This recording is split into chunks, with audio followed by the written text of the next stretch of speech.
સુરત શહેરના ward number 18ની પેટા ચૂંટણીમાં કોંગ્રેસ ઉમેદવાર સંજય રામાનંદીએ આજે કલેક્ટર કચેરી ખાતે ઉમેદવારી નોંધાવી હતી।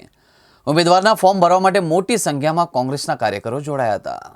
સુરત મહાનગરપાલિકાના વોર્ડ નંબર 18 માટે યોજાનારી પેટા ચૂંટણીમાં કોંગ્રેસે સાણિયા હેમાદ ગામના નિવાસી સંજયભાઈ રામાનંદીને અધિકૃત ઉમેદવાર તરીકે જાહેર કરવામાં આવ્યા હતા।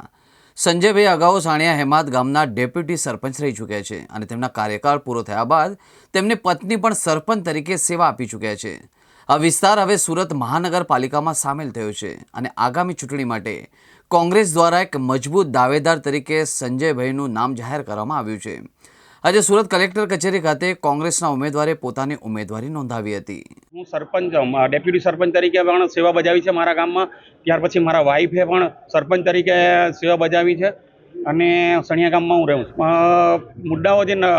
મુદ્દાઓ છે બહુ ઘણા મુદ્દાઓ છે। સરકારને જો લઈને જાઓ ઢગલા છે। સરકાર એક પણ મુદ્દાનું સોલ્યુશન નથી લાવતી। પહેલો મુદ્દો મારો ખાડીનો છે, ખેડૂતનો છે, મોંઘવારીનો છે, ભ્રષ્ટાચાર લઈને ગરીબોનો છે, ઘણો મુદ્દાઓ છે। જનતાને અમારે એવું કહેવું છે કે જે તમને તકલીફ પડી છે એ તકલીફને અનુસંધાનમાં તમારા કેન્ડિડેટો બધા આવતા અને જતા રહી છે। તમારા માટે તમે જે મત આપો છો એ મતનું વેલ્યુ સમજી અને તમારા માટે જે આવીને કામ કરે છે એને મત આપો।